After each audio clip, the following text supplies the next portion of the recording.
Story 1. I never believed in possession or demons or any of that religious stuff growing up. I still don't know what I believe. But what I saw that night changed me.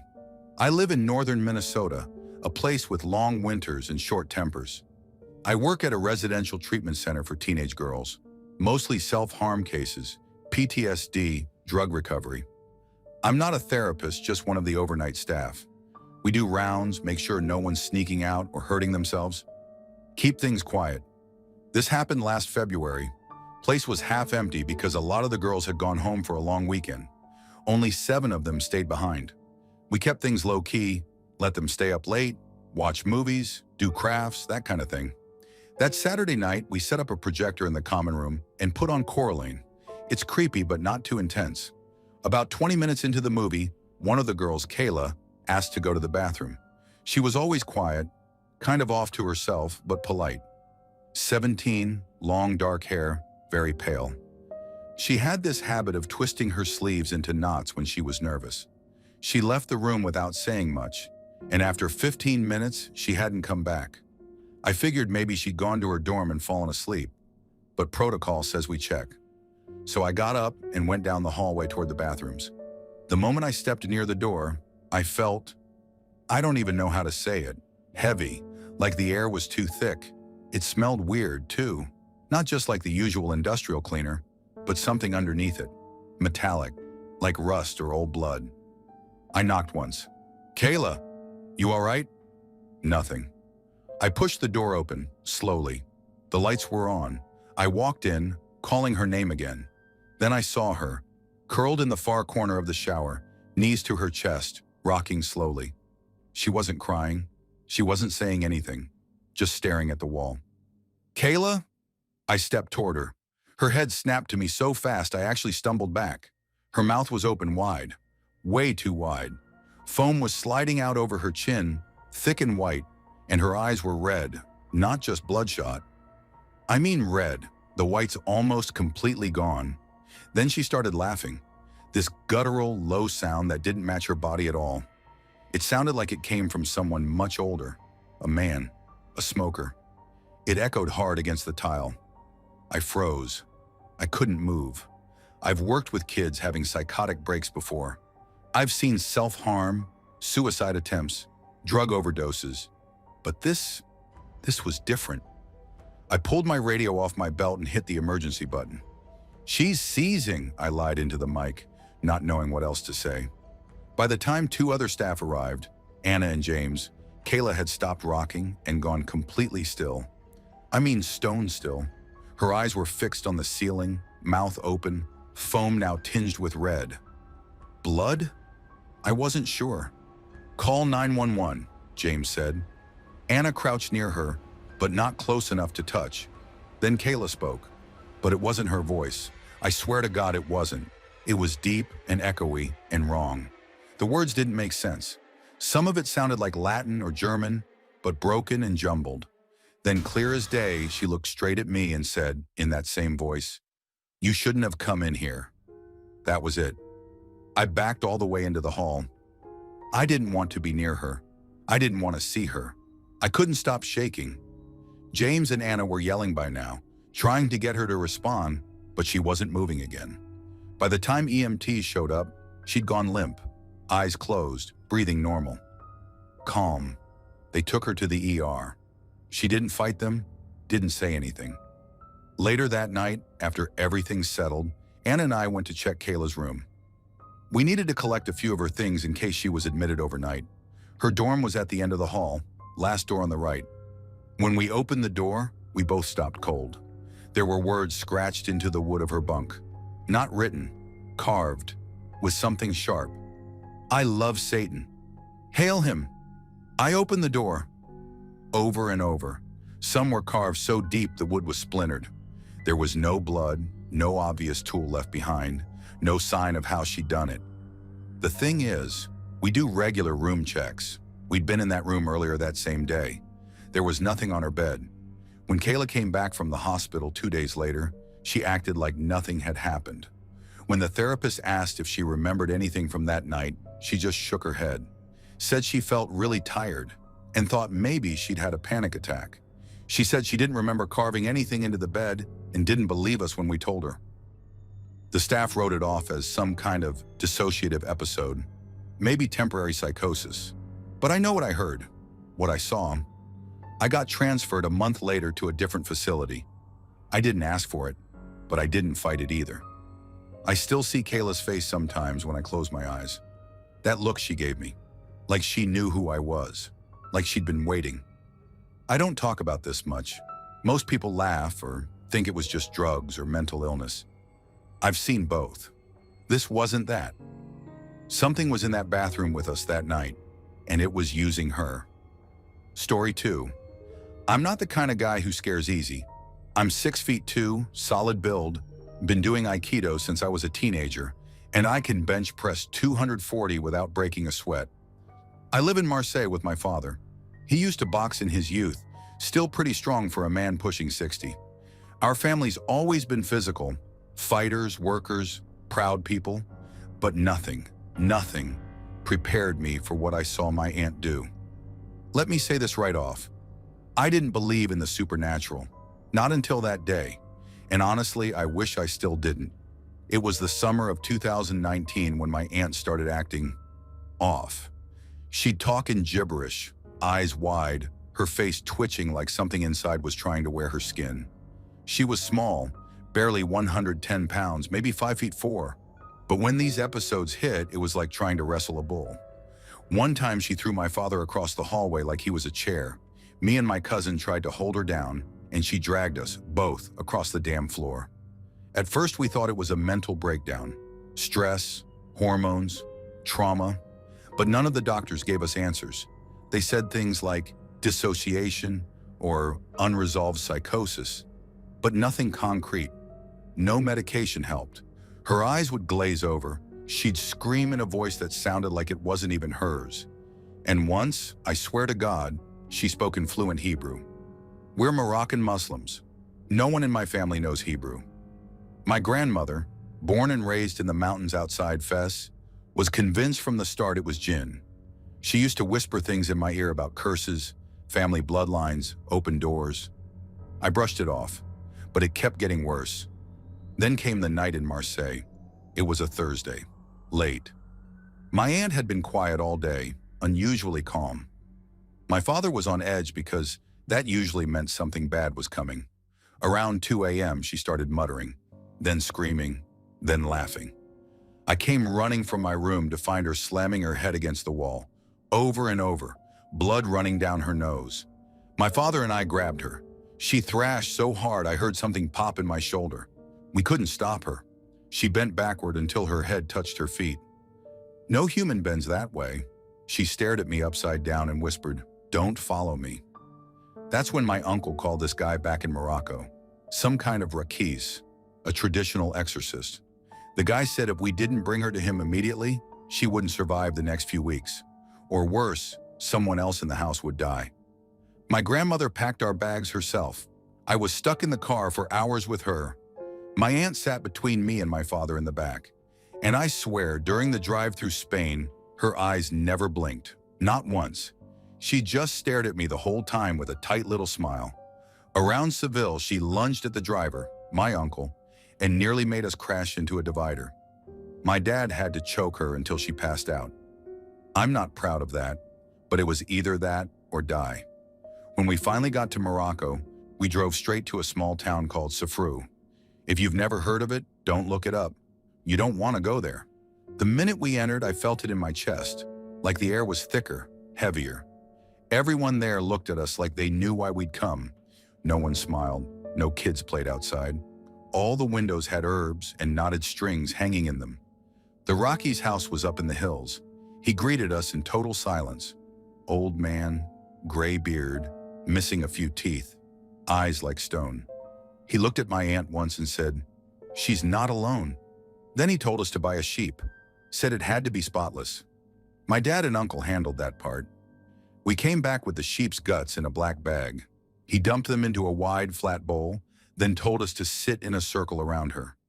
The room was tiny, cement walls, one bare light bulb. My aunt laid down in front of the bowl, her hands twitching. He began chanting in classical Arabic, fast, guttural. I couldn't understand any of it. The lights flickered. Then the bulb burst with a loud pop, and we were plunged into darkness. I heard my aunt gasp, then choke, then laugh. Someone grabbed my hand. It was my father. His hand was shaking. The Raki kept chanting, louder now, almost screaming. Then, my aunt sat up, straight up, no transition, like a puppet yanked by a string. Her eyes rolled back. Her mouth opened, but no sound came out. Suddenly, she leapt at me. I'm not exaggerating. She didn't get up and jump. She launched herself across the room and slammed into me like a wrecking ball. I hit the wall so hard I blacked out for half a second. She grabbed me by the neck with one hand and lifted me. My feet were off the ground. I've fought grown men. I've taken hits in the dojo. This wasn't strength. This was wrong. Her mouth moved. You're not welcome. But it wasn't her voice. The exorcist screamed something, and I saw the guts in the bowl start to bubble. In the dark, no fire, no heat, just boiling. Something thudded behind me. I turned to look and saw the Raki had collapsed. Then my aunt let go. Just like that. She fell backwards, her body stiff like a board. The assistant burst in with a flashlight. The guts had turned black.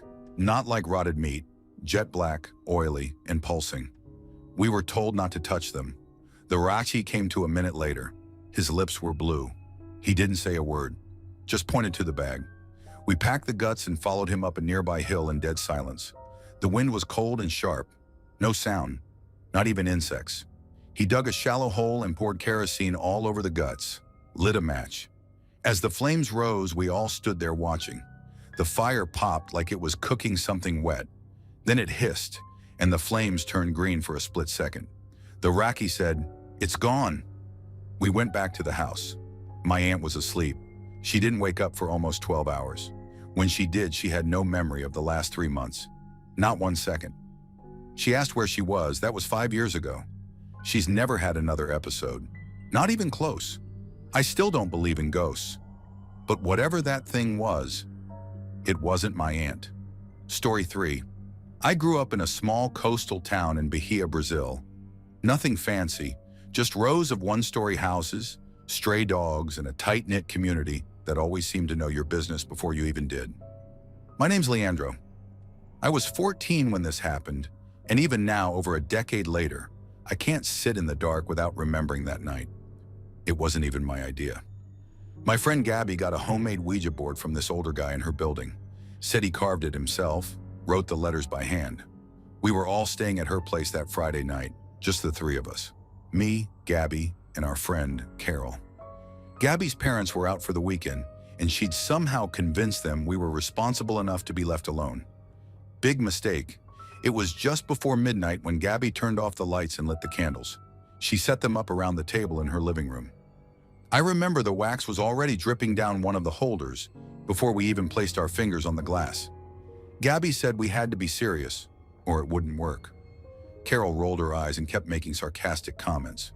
"Spirits, if you're here..." "Move the glass," Gabby said, all dramatic. Nothing happened. For like 5 minutes, we sat there pretending not to look at each other. Then Carol started mocking the whole thing. "Ooh, spooky ghosts, come out and play," she whispered in this fake witch voice. "What's the Wi-Fi password in hell?" I was about to tell her to knock it off when she went stiff, like weird stiff. Her eyes rolled back, her whole body went limp. For half a second, I thought she was screwing with us. Then her head snapped back so hard I thought she broke her neck.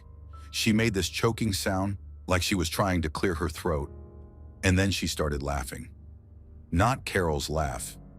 This was deep and broken, like a grown man trying to cough and giggle at the same time. I remember I felt frozen, like my body had stopped responding to my brain. Gabby looked at me with wide eyes, and I could see she was about to cry. The girl in front of us, who looked like Carol, but didn't feel like her, opened her eyes, but it wasn't just that. Her face had changed. Her eyes were sunken, darker, and her smile stretched too far. She looked at me first. "You still cry when your father yells, huh?" she said in this gravelly voice. "Like that time he slammed your hand in the door And you didn't tell your mom. My blood turned to ice. I had never told anyone that, not even Gabby. Then she turned to Gabby and said, "You thought about drowning your little sister once, in the bathtub." Gabby screamed, not a startled kind of scream. This was guttural, like an animal. She pushed back from the table and ran out of the house barefoot, screaming for help. That's when the candles flared. I'm not exaggerating. They flared up, almost touching the ceiling. Then all at once, they blew out. I was alone with her. I tried to move, but my legs wouldn't cooperate. Carol, or whatever had taken her over, was humming now, a slow, tuneless hum. I remember her starting to pull at her shirt and then whispering to no one, "They're watching. They're watching. The men. Outside." Then she looked at me and whispered, "They want me to show them." I reached for my phone and called Gabby, but she didn't pick up. Then I heard banging at the front door. I jumped up and opened it to find Gabby, breathless, standing next to Dona Teresa, the candomblé priestess who lived down the street. The moment Dona Teresa saw Carol, she gasped and whispered something under her breath. Then she looked at me and said, "Help me carry her. We're taking her to my house. Now."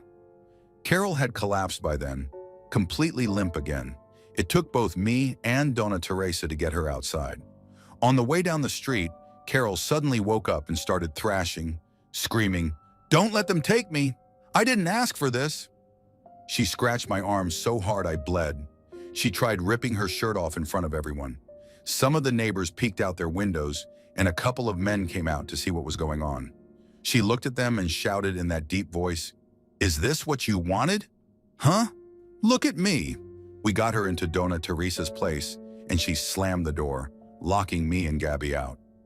For the next hour and a half, we sat on the porch in silence, listening to muffled chants, crying, and at one point, a horrible shriek. Not like someone in pain, more like something furious getting kicked out. When the door finally opened, Carol stood there looking like she'd aged 10 years. Her face was pale, lips cracked, hair matted with sweat. She looked at us with glassy eyes and said, "Why are you crying?" She didn't remember a thing. Nothing after stepping into the room with us. She looked down at the scratches on my arm and her own torn shirt like they belonged to someone else. Dona Teresa came out behind her, holding something wrapped in black cloth. She didn't tell us what it was. She just said, "You children have no idea what you invited. Don't ever touch one of those boards again. You didn't open a door. You tore down the wall." We didn't ask any more questions. Gabby threw the Ouija board into a fire pit the next day and wouldn't even look at me while doing it. I never told anyone else what happened. Story 4. I'm not really someone who believes in the supernatural. I'm not an atheist or anything. I believe in God, sure. But possessions? Demons? I always chalk that stuff up to mental illness or hysteria.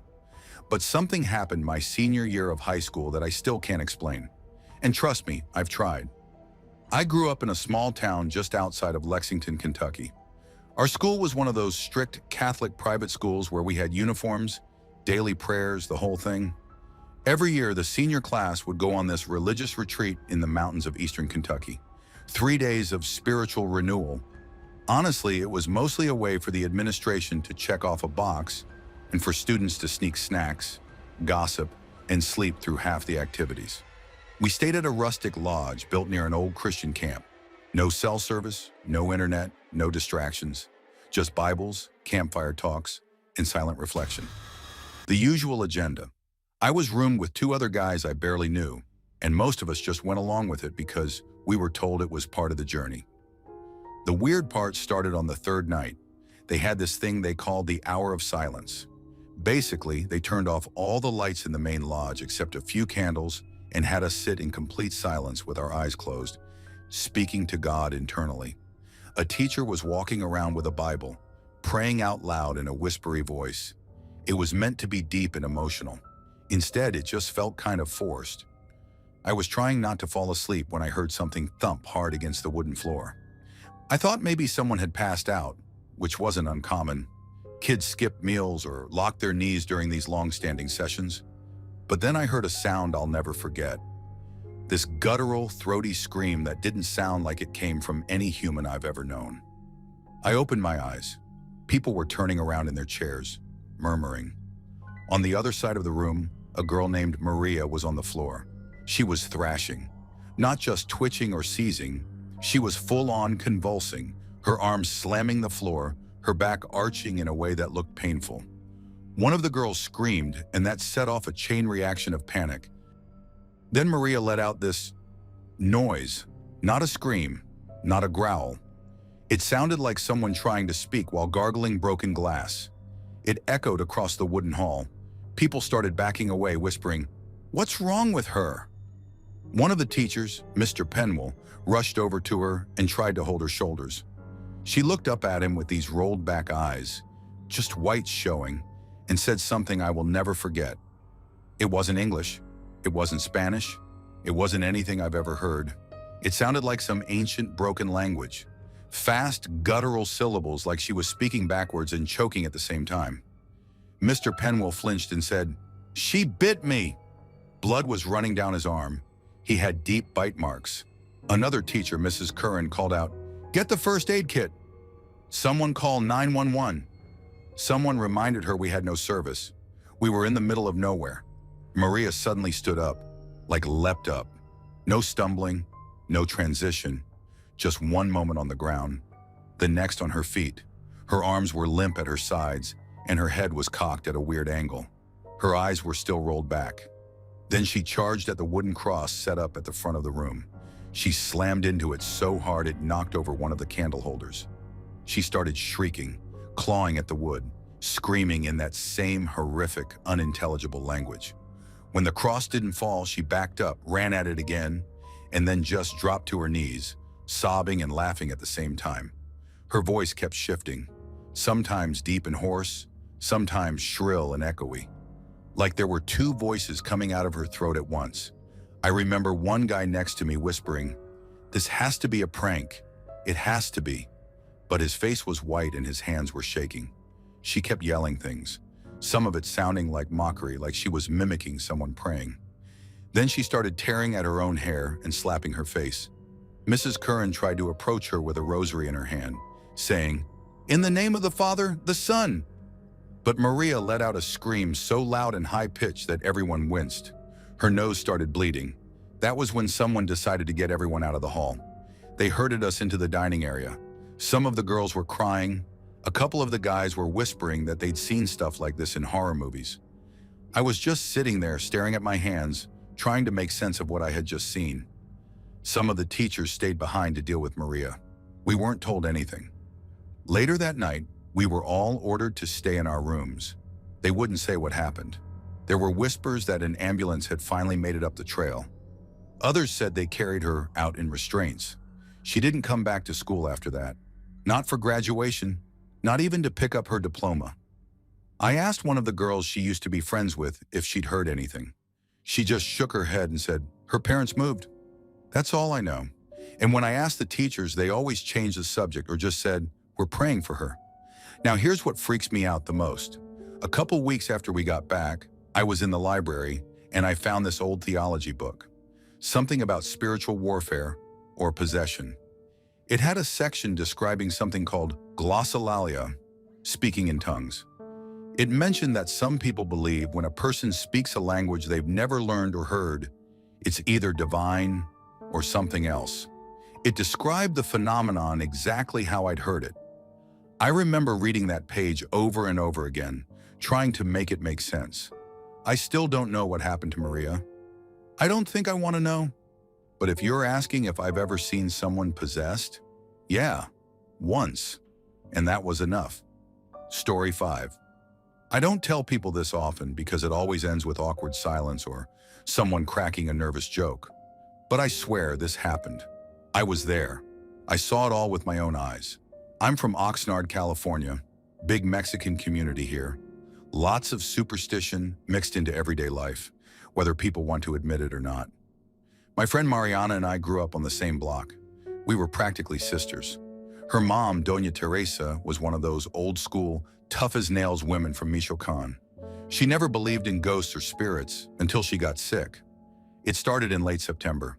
Doña Teresa began having these weird episodes. She'd black out for a few seconds and come to without remembering what happened. Then her health just nosedived. Doctors couldn't figure it out. One minute she was walking to the kitchen, the next she'd collapsed like her legs stopped working. Blood tests? Normal. Heart? Strong. But she kept saying she felt something inside her, like something heavy was pressing down on her soul. That's the word she used. Alma. Now here's where it gets weird. One day Mariana called me, whispering like she didn't want the walls to hear. My mom says someone cursed her, she said. She went to a curandera and she told her it was from a woman, an ex of my dad. I knew her dad had a shady past. Before he settled down, he was wild. Lots of women, lots of problems. It didn't surprise me. But then Mariana told me they'd found someone. Not a priest, not a doctor, a brujo, some old man from Jalisco who lived a couple cities over. He didn't advertise, you had to be referred. She asked me to come that night, not for help, but for backup. If things go bad, she said, I need someone who won't freeze up. I didn't even think twice. I just said, yeah, I'll be there. So that night I pulled up to their house around 8:30. The sky was black, no stars, no wind, just this heavy stillness, like the night itself was holding its breath. Inside, everything was already set. The living room had been cleared out, candles on every corner, a big metal bowl in the center filled with herbs and water. The brujo was already there. Short guy, old, wore all black. His eyes were cloudy like someone who was blind, but he moved like he could see everything. He nodded at me, didn't say a word, just kept arranging his stuff. Doña Teresa sat in the middle of the room, eyes closed. Her breathing was shaky. Mariana sat to the side, gripping her rosary so hard it looked like it might snap. The brujo finally spoke. She has something ancient inside her, he said. Fed by jealousy. It doesn't want to leave. It thinks this body belongs to it now. I had no idea what that meant, but the air got cold. He turned to Mariana. Do not open your eyes, he told her. No matter what you hear. If you do, the spirit might see you, and then it will stay. He looked at me. That goes for you too. He started chanting. At first it sounded like Latin, but then it shifted. It became deeper, rough, like growling, but coming from him. The candles flickered, though the windows were shut. The bowl in the center started to bubble. I thought it was a trick, like dry ice or something, but it smelled like burned meat. Then I heard it, a low, snarling sound, animalistic, not from outside, not from a speaker. It was in the room. It circled us. You could feel the vibration in your chest, like when a big truck passes by. But it wasn't a truck. It was breathing. Doña Teresa started shaking. Her hands curled into claws and she growled back. Not screamed, not cried, growled, like her vocal cords didn't belong to her anymore. Hold her down! The brujo barked at me. I froze. Her body lifted a few inches off the ground, swear to God, and then slammed back down so hard the floorboards cracked. The chanting got louder. The candles blew out one by one, but the room got brighter. Not from the candles, from something else. The air shimmered like heat waves on asphalt. Then the brujo said something in a language I didn't understand, and the room dropped silent. No breathing, no growling, not even the sound of our own movement. Then, a howl. It came from right next to me, deep, ragged, like a wolf dying in pain. The sound ripped through my skull and settled in my chest like ice. I turned instinctively, eyes open for half a second, and I swear to you, I saw it. Something with fur, tall, gray, but wrong. Its limbs bent the wrong way. Its face wasn't just wolf. It was twisted, like someone tried to merge a human with an animal and gave up halfway. Its eyes locked onto mine, just for a second. Then it vanished. The brujo stopped chanting. The lights came back, just the candles flickering gently. Doña Teresa was passed out, limp. Mariana was sobbing into her hands. The old man turned to me and said flatly, "You shouldn't have looked." Then he packed up his stuff and left. No payment. No goodbye. Just gone. Doña Teresa woke up 10 minutes later, calm, breathing normal, color back in her face. She asked for water and said she felt light, like something had been lifted off her. That was the last time she ever had an episode.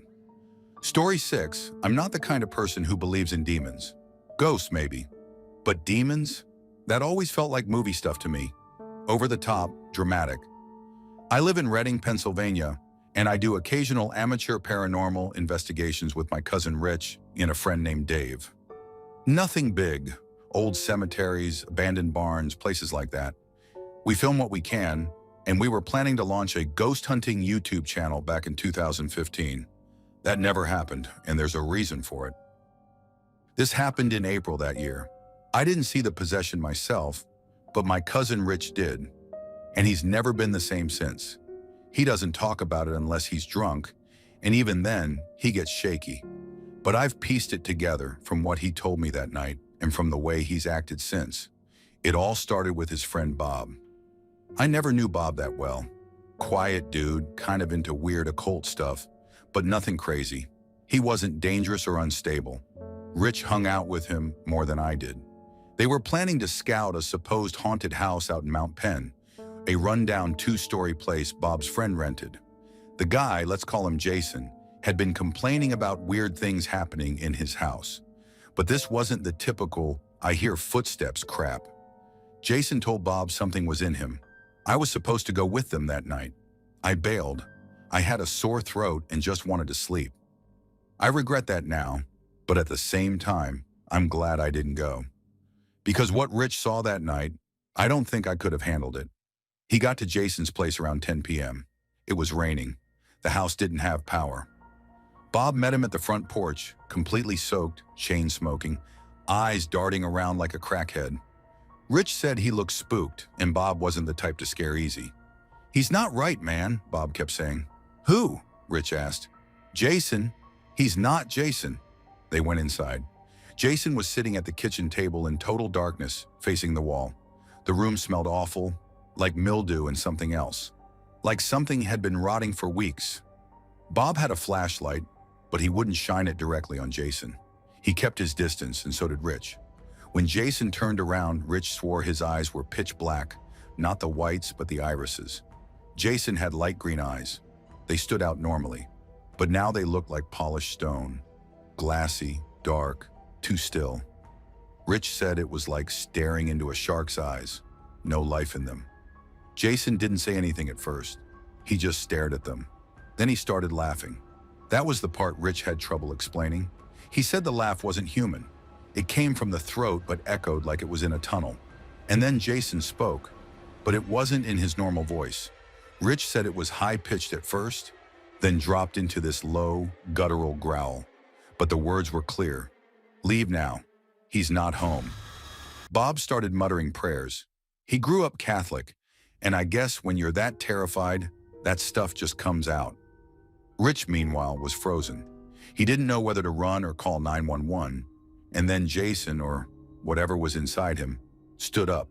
He was barefoot, wearing jeans and a white t-shirt soaked in sweat. He moved like a puppet, like someone was yanking his limbs with invisible strings. His body jerked toward them, and that's when Bob dropped the flashlight. The beam rolled across the floor and landed on Jason's feet. Rich said he swears he saw 3 shadows, Jason's and 2 others on either side of him. But there was nothing else there. Jason's mouth opened, and he started speaking again. But it wasn't English this time. It sounded like Latin or something close, and it came with an accent. British, maybe. Bob said later it sounded like someone educated, like a professor, but mocking, like it was making fun of them while speaking in this posh, ancient voice. Then the voice cracked. That's the part that freaked Rich out the most. The voice went from polished to completely broken, like a dry throat tearing apart. It shifted mid-word, coughing and gargling like something inside was trying to rip its way out. Bob lost it. He grabbed Rich by the shirt and yanked him toward the door. Rich didn't resist. They sprinted out of that house, didn't even bother to lock it. They drove back to my place and Bob didn't say a word the whole ride. He sat in the back seat shaking, whispering to himself. Rich just kept saying, it wasn't him. That wasn't Jason. Later that week, Rich found out from a mutual friend that Jason's family had called in a priest, not some crank off the street, a real Catholic priest from the diocese. Apparently, Jason's condition had worsened. He stopped eating. His voice changed completely. He would sit in his bathtub for hours talking to something no one else could see. When the priest came, Jason screamed the entire time. No words, just raw screaming like he was being boiled alive. Then he passed out. They did a formal exorcism the next day. I don't know the details. Rich didn't go back, and I never tried to contact Jason. But something happened. Whatever it was, it ended that day. Jason moved out a month later, and no one has heard from him since. Rich refuses to do any more ghost hunting. We never launched the YouTube channel. The gear's still sitting in my basement collecting dust. Sometimes I think about checking in on Jason, but part of me doesn't want to know. What if whatever was in him isn't gone, just waiting? Every now and then, Rich has nightmares. He wakes up screaming, says he sees those eyes again. He tried therapy, but it didn't help much. His hands still shake when he talks about it, and he hasn't stepped foot inside another supposedly haunted place since. I didn't see it with my own eyes, but I believe Rich. You can tell when someone's faking, when they're playing it up for drama. He's not. That night broke something in him. I've seen some weird stuff in this line of hobby work, but after what happened to Rich, after what happened to Jason, I don't mess with this kind of thing anymore. I leave that to people who still think it's a game, because once you see something like that, you can't unsee it, and you never really feel alone again. Story 7. I remember the first time it happened. I was just 10, and my family lived in a small house near the edge of town. Quiet, isolated. We didn't have a lot of visitors. The kind of place where you could hear every creak and groan the house made when the wind blew at night. Not a bad place, but I was never comfortable there. Something about the air always felt wrong, even during the daytime. But I never said anything, not at first. I had no reason to. Then it started. Out of nowhere, I'd get these episodes. I'd be sitting, playing with toys or watching TV, and then it'd hit me. I wouldn't know why, but I'd feel this rage build up, like a fire in my chest that grew hotter and hotter until it felt like I was about to burst. My hands would shake, and then, before I could even control myself, I'd lash out, punching the walls, kicking chairs, even hitting my little brother or mom, who were just sitting there watching me lose it. They couldn't do anything to stop it either. It was like the anger took over, and I couldn't think clearly. I remember one time I was sitting at the kitchen table eating cereal. When it happened, I looked up for no reason, and there it was. This face. I don't know how else to describe it. It was almost like a shadow, but not quite. The features were hazy, but the eyes, those eyes were clear. They were wide, staring, and cold. Every time I saw that face, I'd lose it. I didn't know why it made me so angry, but I couldn't stop it. My mom told me she would find me later, locked in my room, crying and trembling. I had no idea what was going on, but I hated that feeling. I hated the anger, the helplessness. After a few weeks of this, my mom got desperate. She started taking me to see this lady, a spiritual healer or something. Her name was Linda. I remember the first time I saw her. She had this weird, calm energy about her, like she could see things no one else could. She didn't say much when we first met, but I could tell she was trying to figure me out. She told my mom that there was some dark energy following me, something nasty that latched onto me. At first, I thought it was crazy. I didn't believe in stuff like that. But after what had been happening to me, I wasn't so sure. I just wanted it to stop. Linda told my mom that the only way to get rid of it was to confront it, face it head on. She said I had to carry this spray with me, some sort of sage blend. And when I felt the anger or saw the face, I was supposed to spray it around me. At first, it felt ridiculous, like a joke. But I didn't care. I was willing to try anything. The first few days, it didn't work. The rage came on just as strong. I'd see the face again, and there was nothing I could do about it. But one night, everything changed. I was in my room, playing with my toys, trying to forget about the whole thing. My mom had given me the spray that afternoon, but I hadn't used it much. To be honest, I didn't think it was going to help. Then I saw it, the face.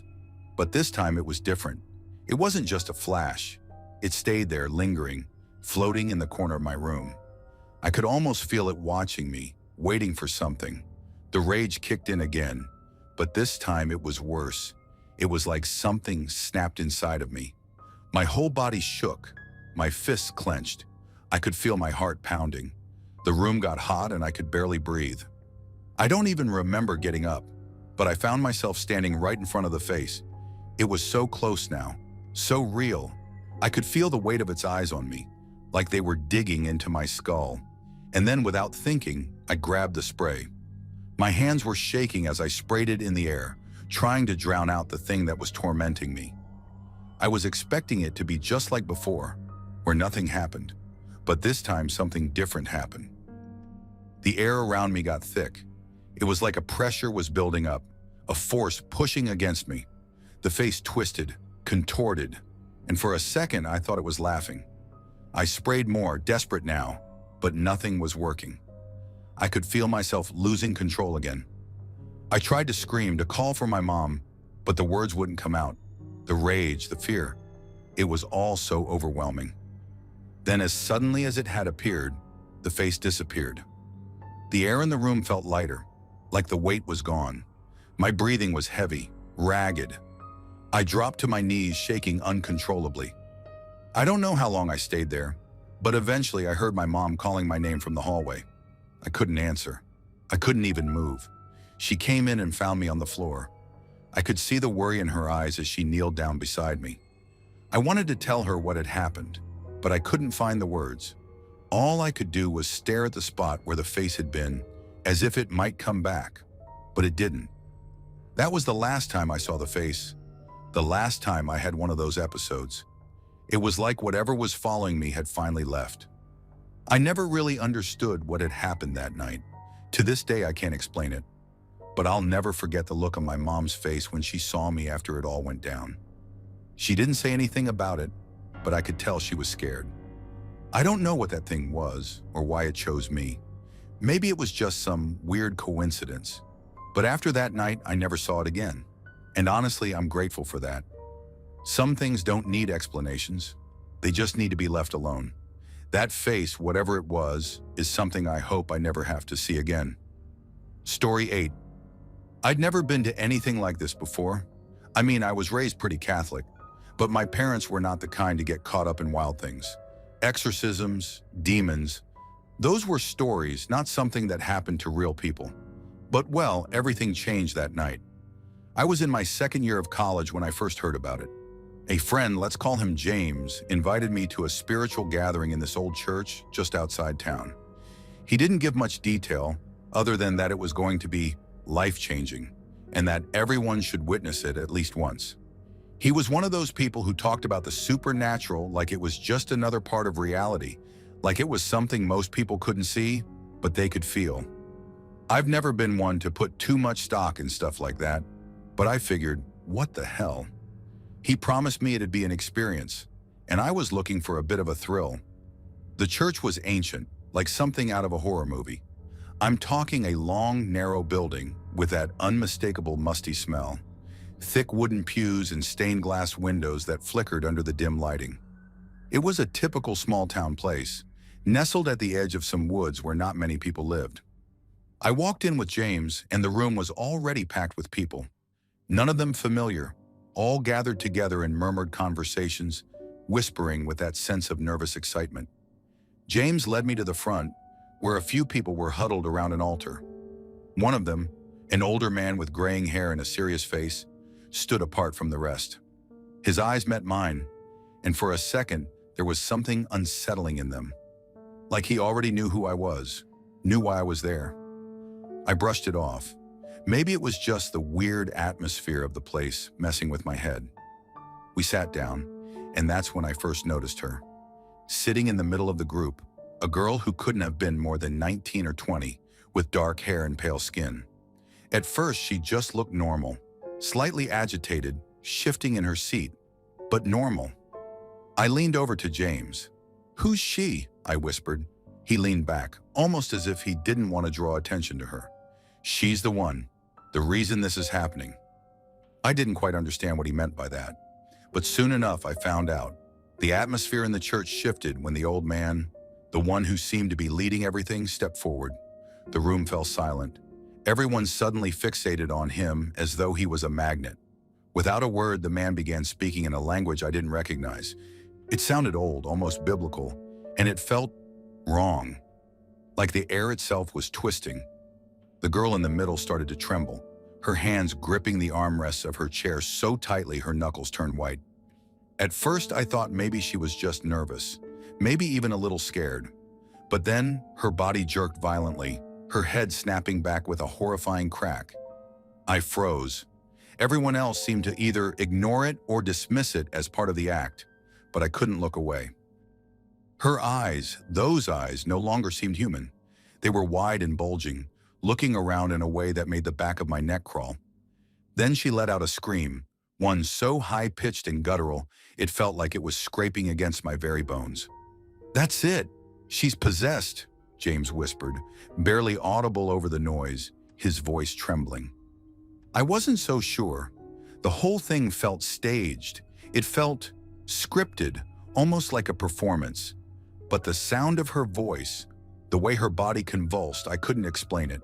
The old man continued his chants, his voice rising in volume, demanding something from her, from all of us, I guess. The air was thick with anticipation, the kind of silence before a storm. Suddenly, she let out another scream, this one so deep, so unnatural, I swear it didn't come from her. It sounded like something much older, much more ancient. The room seemed to press in on me, and I could barely breathe. Something wasn't right. She stood up abruptly, her movements jerky and erratic, like a puppet with its strings tangled. She looked straight at me, and for a second I could swear I saw something else in her eyes. Something knowing. "You should leave," James whispered, a little more urgently this time. "It's about to get bad." Before I could respond, the girl fell to the ground. It wasn't like she fainted, though. No, it was like she collapsed in a way that was too deliberate, too controlled. The room felt cold now, freezing, and I shivered in my seat, but I couldn't move. The old man approached her, kneeling beside her, muttering under his breath. His hands hovered over her body, and I swear I could see something shifting beneath her skin, something trying to break free. Her body contorted in ways it shouldn't have been able to. "Don't look at her," James warned, but it was too late. My gaze locked on the girl's face. Her lips twisted into something that wasn't a smile, but something worse. The old man said something I couldn't hear clearly, and then, in one swift motion, he grabbed her head, his fingers pressing down with enough force that I heard the sickening crack of bone. I couldn't move, I couldn't speak. I just stared as she let out a sound. No, it was a growl, but not human. I couldn't process it. Suddenly, everything went quiet. The old man jerked his hands away, looking at her with an expression of shock, then fear. She was still. So still.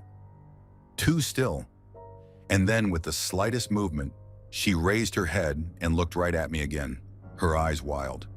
"Get out!" It wasn't her voice. It wasn't even a voice. It was like the sound of wind scraping over broken glass, harsh, scraping against my mind. I felt the words echoing inside my skull, rattling around in a way I couldn't escape. I couldn't even blink. The room was silent, the stillness suffocating. I don't know what happened next. Maybe it was the shock, maybe the terror, but everything went black, and when I woke up, I was standing outside the church. My heart was pounding, my clothes were soaked with sweat, and the air felt wrong, like I just walked out of a nightmare. I haven't spoken to James since. I don't even know if he remembers the night, but I do. I can't forget the look in her eyes, the sound that wasn't her voice, the feeling that something was still watching. I don't know if it was possession or if it was something else, but I do know I'll never walk into a place like that again. Story 9. I'm Daniel. I live in a small town just outside of El Paso, Texas. Nothing special about it. Dust, heat, and neighbors who know too much about each other. I was 16 when it happened. My brother Jacob was 15. We still don't talk about it, not even now. It was a Saturday afternoon, late summer. I remember that part clearly because the air conditioning in our trailer wasn't working, And we'd been sitting in our boxers eating popsicles and watching reruns on the old living room TV. The phone rang, and my mom yelled at us to answer it. It was her. "Get over here now," she said. No hello, no nothing. Just those words. "Something's wrong with your Tia." We figured it was another fight. My Aunt Carla was dramatic. She and my mom argued like it was a sport, but something in Mom's voice didn't sound like anger. It sounded more like panic. We got on our bikes and pedaled across the dry stretch between our places. Her front door was wide open. I could hear someone screaming before we even got to the porch. It wasn't just yelling, it was guttural, like a dog choking on something. Jacob stopped. "What the hell is that?" I didn't answer. I just walked inside. The living room looked normal. TV off, curtains drawn, but the screaming was coming from the back bedroom. I followed it, stepping past furniture like I was in a dream. When I opened the door, I saw my Aunt Carla on the floor, shirt halfway off, hair stuck to her face with sweat. Her eyes were rolled back, and her jaw was stretched open like she was trying to scream and vomit at the same time. My mom was crouched near her, holding her shoulders, crying and muttering prayers. "She won't stop," Mom sobbed. "Help me hold her down, please." I dropped to the floor and tried to grab her legs, but she kicked out hard. Too hard. Jacob tried to get her arms but backed off when she scratched his cheek with her nails. She was thrashing like something was inside her skin, trying to claw its way out. "She was fine an hour ago," Mom said, shaking. "We were just messing around with that damn board." I looked up. That stupid Ouija board was on the bed, planchette still resting dead center. I didn't think much of it at first. I mean, we were raised Catholic, but never superstitious. Still, my stomach twisted when I saw the board. "She was talking to someone," Mom whispered, still gripping Carla's arms. "She said it was a man. Then she got quiet. Next thing I know, she was laughing. Then she stood up and started undressing, said he wanted to see her." Carla let out another howl, this one deep and guttural. She jerked violently, slamming the back of her head against the hardwood floor over and over. Bam, bam, bam. "Stop it!" Mom shrieked. "Oh my God, she's gonna crack her skull!" I grabbed a throw pillow and shoved it under her head. She bit me. She bit me. Not hard enough to tear, but enough to draw blood. Jacob looked like he was about to bolt, but Mom snapped at him. "Go call Rosalia, now!" Rosalia was an older woman from church, one of those people everyone went to when things got weird. I hadn't seen her in years, but I remembered her eyes. They always looked like they were staring through you. Jacob ran out. Carla kept screaming. Her voice started to sound different. Lower, not just in pitch. It sounded male. I don't know how else to describe it, like a man was speaking through her in this broken, slurred Spanish I could barely understand. Mom turned to me pale. "It's not her voice," she whispered. I couldn't answer. My body felt cold, not scared, frozen, like I was watching something happen from outside myself. Carla suddenly stopped moving, just froze stiff, staring at the ceiling, dead silent. Then she started laughing, quiet at first, then louder. It wasn't a normal laugh. It was dry, like someone who hadn't had water in days. She sat up, and that's when I saw her eyes. They weren't rolled back anymore. They were wide open and focused, but there was nothing behind them, like she was looking through us. "You're all pathetic," she said. Her voice wasn't hers, not even close. Mom started crying again, shaking her head. Number. "No, you don't belong here. You don't belong here." Carla leaned forward, tilting her head like a child hearing a bedtime story. "You invited me." That's when Rosalia came in. Jacob was behind her, breathing hard like he'd sprinted the whole way. Rosalia didn't say anything to us. She just walked over to Carla, pulled a tiny Bible from her purse, and flipped it open with her thumb. She looked calm. Too calm. She knelt beside Carla and began reading. I don't remember the exact words, but I recognized it was one of the Psalms. Something about protection, deliverance, and enemies falling. The moment she started speaking, Carla shrieked like her skin was on fire. She thrashed again, grabbing her face, digging her nails into her own cheeks. Blood smeared down her chin. She started screaming in another language, something I didn't recognize. Rosalia kept reading, louder. Her voice shook, but she didn't stop. Carla lunged at her, but it was like something held her back midair. She collapsed to the floor, convulsing. Her body kept seizing for a full minute while the psalm was being read. And then, just like that, she stopped. She blinked, she looked up, and she started crying, like a baby. Mom held her. Rosalia closed her Bible and stepped back. "Burn that board," she said. "Don't ever bring it into this house again." We did. That night, poured gasoline on it and lit it in a steel drum out back. Carla didn't remember anything, not a second of it. She kept asking why her face hurt, why there was blood on her nails. We told her she fainted. That's all. That's all we could tell her. But I remember everything. The voice, the laugh, the way she looked at me like I wasn't even human. People say possession is fake, just mental illness, mass hysteria, religious delusion. I want to believe that. God, I do. But I still have the scar where she bit me, and I still can't look at a Ouija board without feeling like something's watching me from the inside out. That day happened once, and once was enough. Story 10. I've never liked second floors. There's something about being above ground but not high enough to feel safe. My name's Bai, and I live in Lucena, Philippines. I was a first-year student at a private Christian school back in 2017. We were the only first years placed on the second floor, sandwiched awkwardly between the senior classrooms. They always said it was temporary, some issue with the new building, but it never felt right. That hallway always gave off this weird pressure, like walking through water. It was especially bad outside room 2F, which everyone avoided unless your class was unlucky enough to be assigned there. Ours was next to it, 2E. It happened in the middle of a regular Tuesday class. We were doing seat work in Araling Panlipunan when it hit us. This scream, raw, high-pitched, and so sudden it made my hand cramp up mid-writing.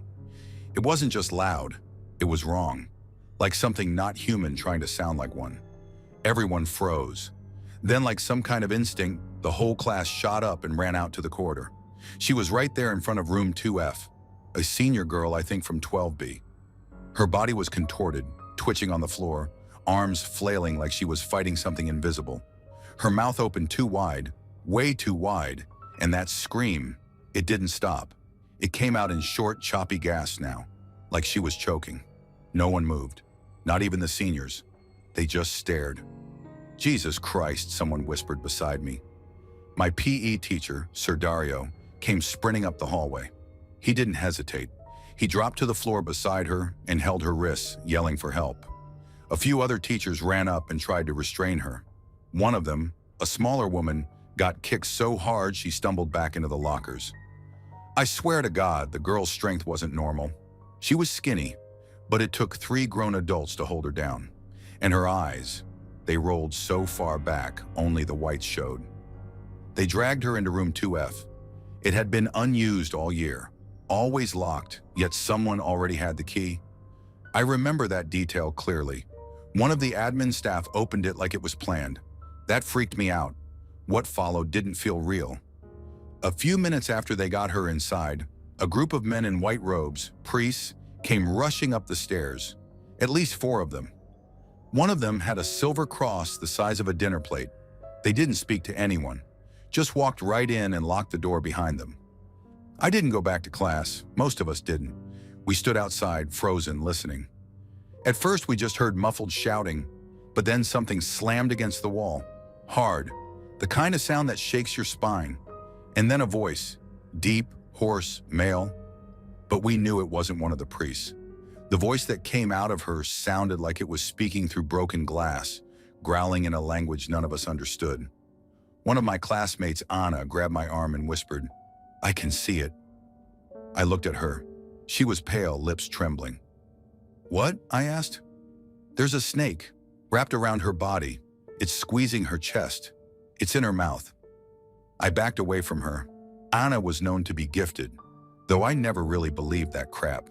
She always said she could see spirits, that kind of thing. But right then, the way she looked at me, she wasn't lying. "Get away from the door," someone said. A teacher. He pushed us all back. We heard more screaming, More banging, and then silence. Just silence. Like the hallway went dead. About 10 minutes later, the door opened. The priest walked out first, faces like stone. One of them had a torn sleeve, his arm bleeding. Then two teachers came out, carrying the girl. She wasn't moving. Her head hung to the side. Her eyes were closed. But her face, there was something off. Like it had been stretched. Like her features didn't belong to her anymore. They carried her downstairs and into a waiting van. After that, the school ordered everyone back to class. We weren't allowed to talk about it. They said she had a medical episode. We all knew that was bull. Later that day, Anna came up to me again. "She's not gone," she said. "The thing just left her body, but it didn't go far." I didn't sleep that night, or the next one. A week later, room 2F was sealed permanently.